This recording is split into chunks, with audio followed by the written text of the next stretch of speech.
magsakay kasya. Sa likod na lang. Dapat siya sa likod. Ha? Sa likod siya magsakay. Excuse me, magka. Oh.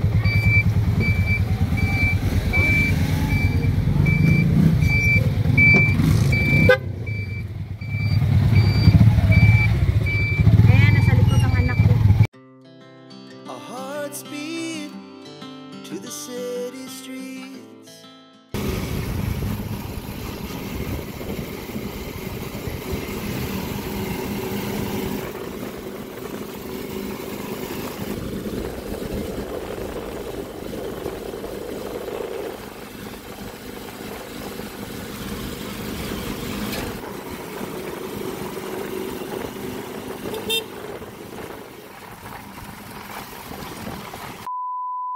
So yun na nga guys, nakita nyo naka-tricycle ako pauwi dito sa bahay. Nagka-problema ako, my god. Yung battery ko nag-weak. Mabuti na lang talaga guys na naipark ko siya doon sa ilalim ng puno. At least hindi siya maiinitan ba. Ay, nag-commute ang lola nyo. Ang problema, yung battery ko kasi every 2 years talaga na kailangan palitan. Alam ko sa pagkakatanda ko, 2 years na nga yung battery na yan. Kailangan talaga naka-off yung music niya, naka-off yung aircon bago mo siya patayin. Kasi nga isa yun sa nagpapawik talaga ng battery ng sasakyan. Nitong mga nakaraang araw din, si Bunso kasi, alam mo yung hindi ko pa na-start yung sasakyan, nagtataka na ako kung bakit pag start ko ng sasakyan, naka-on ka agad yung AC nung sasakyan. So yun pala, si Bunso ang nag-on. Kumbaga, nauna na siyang umupo doon sa driver seat.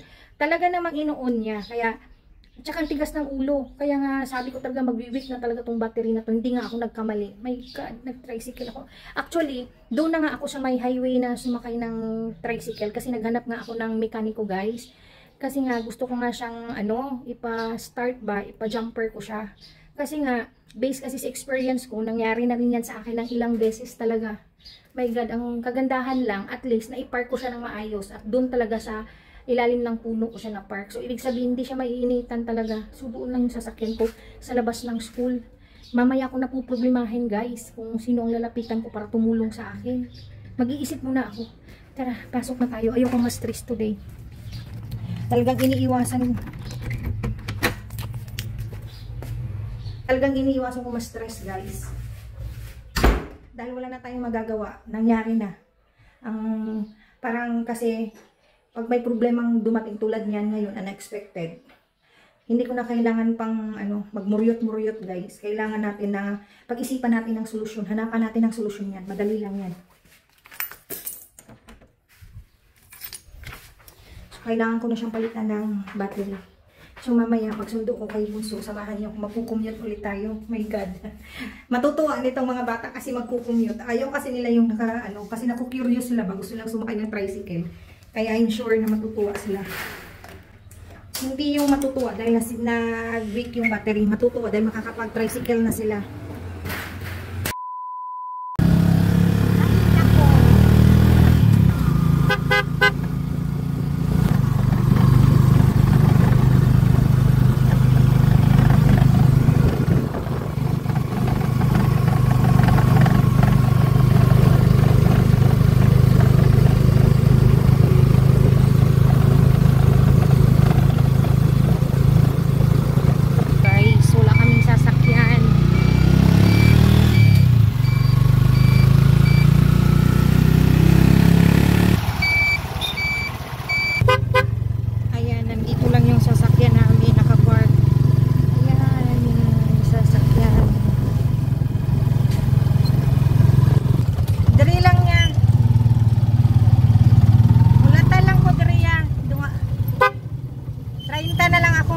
Paingon dere.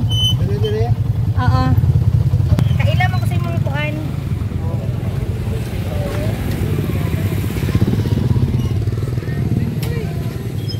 Wala na nga kaming sasakyan, guys. Tapos nagpapasundo pang anak ko. Dahil may sakit siya.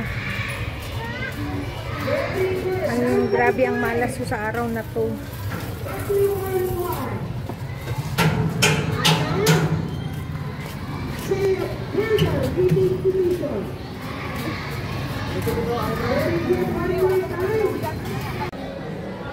dali na. Ay. Grabe, anong oras na ba? Tapos mamaya, babalik na naman ako dito kasi nga susunduin ko si Bunso ng 11:30. Ay, grabe ka gastos ng pamasahe guys. Wala na kami sasakyan. Ang hirap. Magastos. Ay, naku. Silipin natin si Bunso dito. Ayan kasi. Ayan, kahapon absent din yung anak ko. Ay, minalas talaga ako ngayong araw na to. Tapos yung sasakyan, sira ang battery, weak. Nandun sa labas ng school. Diyan lang sa labas. Kamusta kaya si Bunso dito? Ayun. Nakatayo, aba, dancing-dancing pa si Bunso.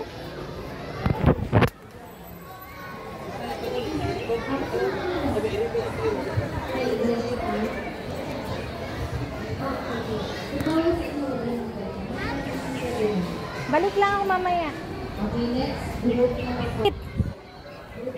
Ano na pakiramdam mo? Parang ganun pa rin kagabi. Nagasakit lang ulit ko. Tapos hindi ako makahinga naman.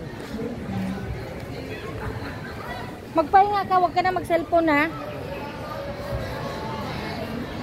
Wala tayong sasakyan. Nasira eh, weak ang battery. Wala akong ano. Magkano talaga sa Ang Daddy Rumski, nasa Malungon si Daddy Rumski. Ayun.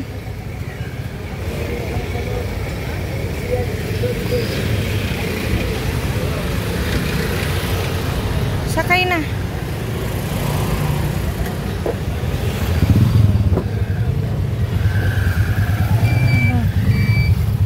Hindi tayo kasya. sa likod na lang.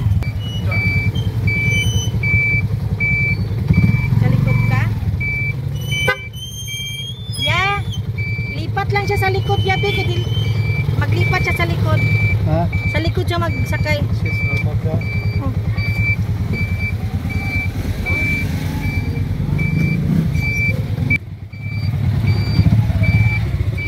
Ayan, nasa likod ang anak ko. Ay, ang gaso.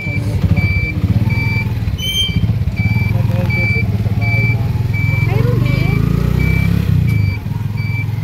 Andyan na yung ano, sasakyan natin, no? Nakapark.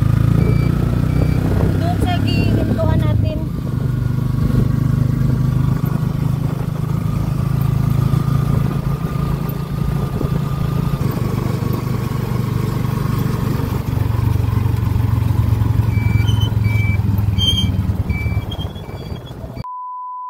So, nandito na naman ako. Bumalik na naman ako sa school, guys.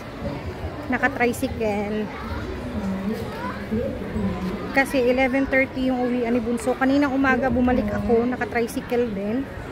Tricycad pala, tricycad. Kasi sira nga yung sasakyan namin. Hindi pa pala tapos.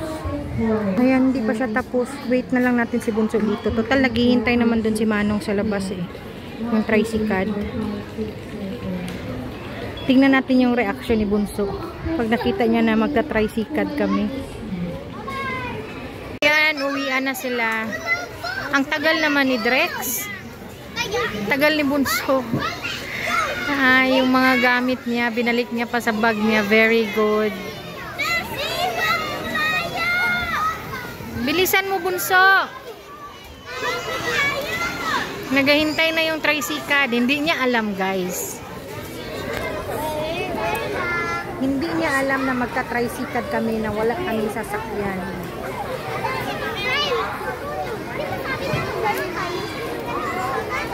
Bilisan, Bunso. Ang tagal. Bibili pa kaming ulam mamaya sa kitchenette. Wala kasi kaming lutong ulam. Tinamad ako, guys. Stress na stress ako today. Hi. Bless, mama. Kiss pa talaga. Very good. Uy! Hawakan mo kay si mama magbuhat niyan. I'm gonna play my friend. Ha? I'm gonna play my friend. Tara, tara na.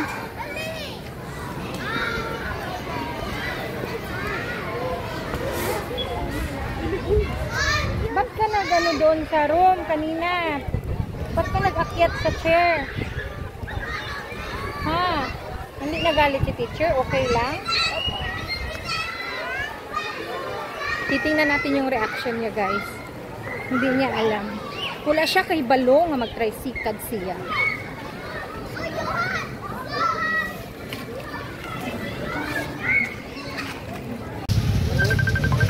Ay, ayun na.